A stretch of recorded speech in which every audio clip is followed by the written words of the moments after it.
Saying I love you. It's a decided difference.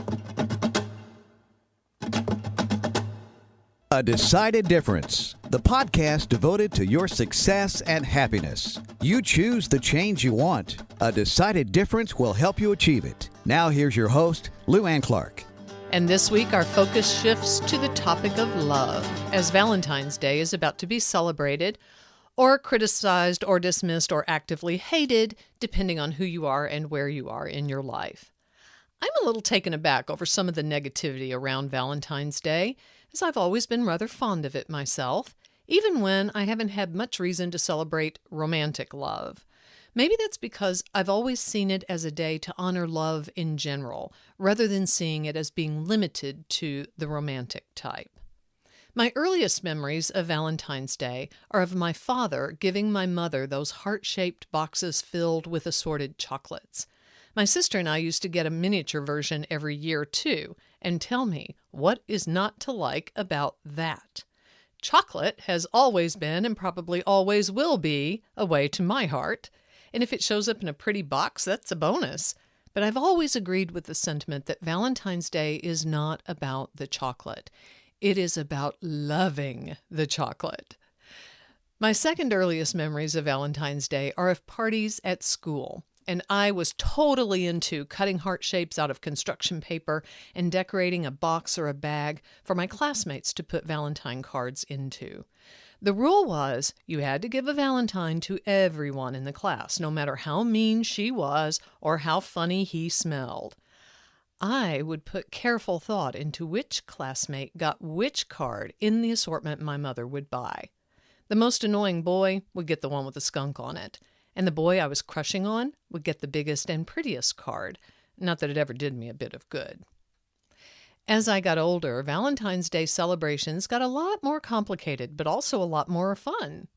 To me, there's hardly anything more fun than celebrating love with the person you are in love with.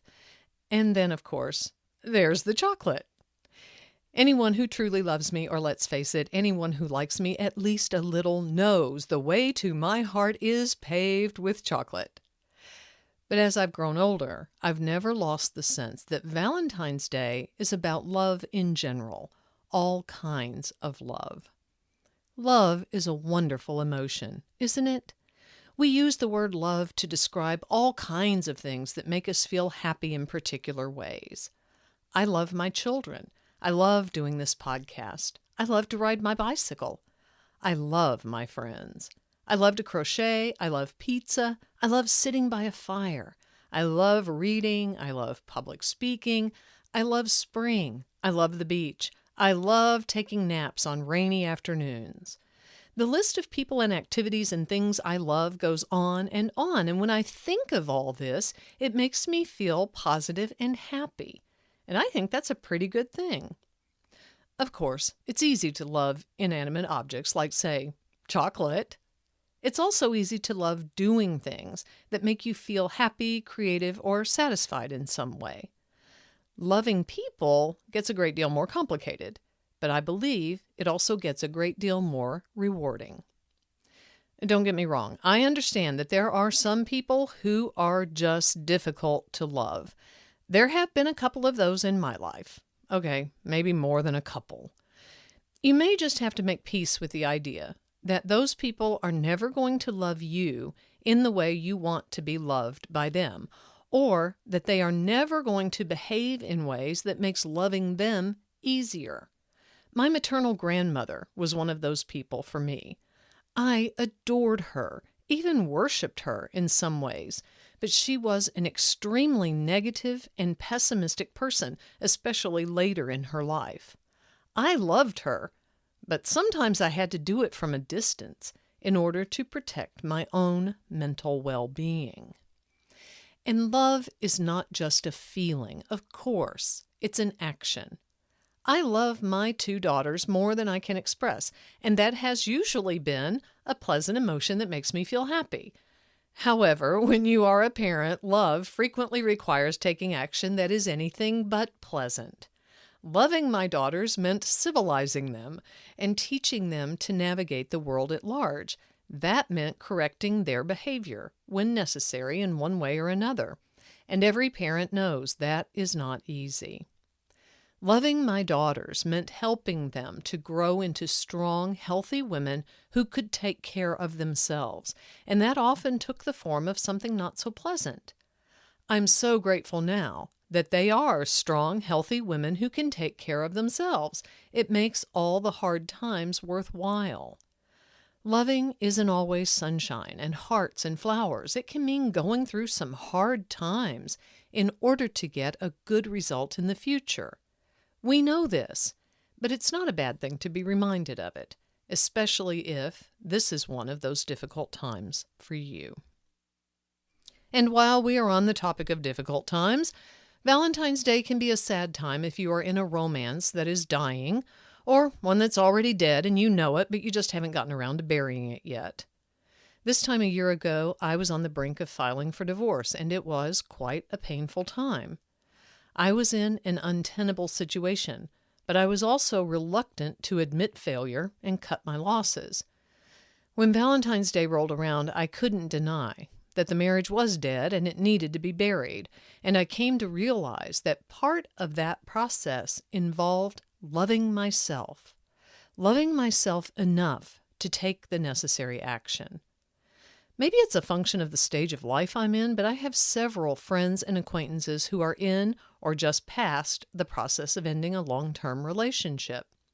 Whether they were married or not, they've decided that while they may still love their spouse or partner, the feeling of love is not enough to make up for situations that involve lack of commitment or loss of respect or outright emotional abuse.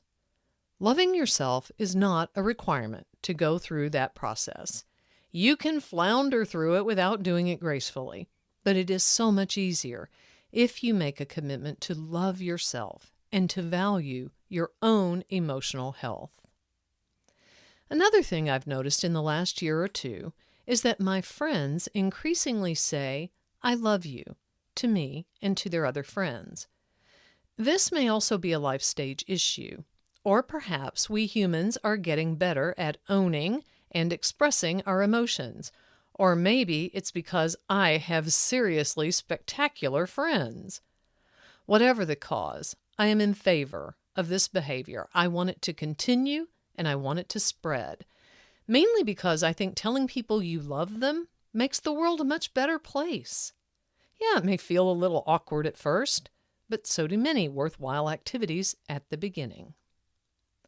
I hope you will choose to celebrate Valentine's Day 2019 rather than ignore it or hate it. I believe love is something worthy of celebration, even if it means the person who buys you some chocolate is you. Seriously, what might next Valentine's Day be like if you decided this week to create more love in your life? I don't mean just rekindling the romance with your spouse or getting on some dating sites, unless that's what you really want to put your energy into. I'm talking about loving your family, friends, pets, hobbies, and all the good things in your life that light you up and make you feel like your happiest self. I'm talking about loving yourself enough to give yourself the things and experiences to really be your best self. I'm talking about choosing to spend time with your partner or parents or children or grandchildren or friends who make you feel like $1,000,000 rather than spending time doing things you feel you should, but that don't make a difference in the long run. I'm talking about taking that class or joining that club or making that trip you've always dreamed about. I mean doing things that make you more of who you are when you are at your best, because you love doing them and because you are worth it.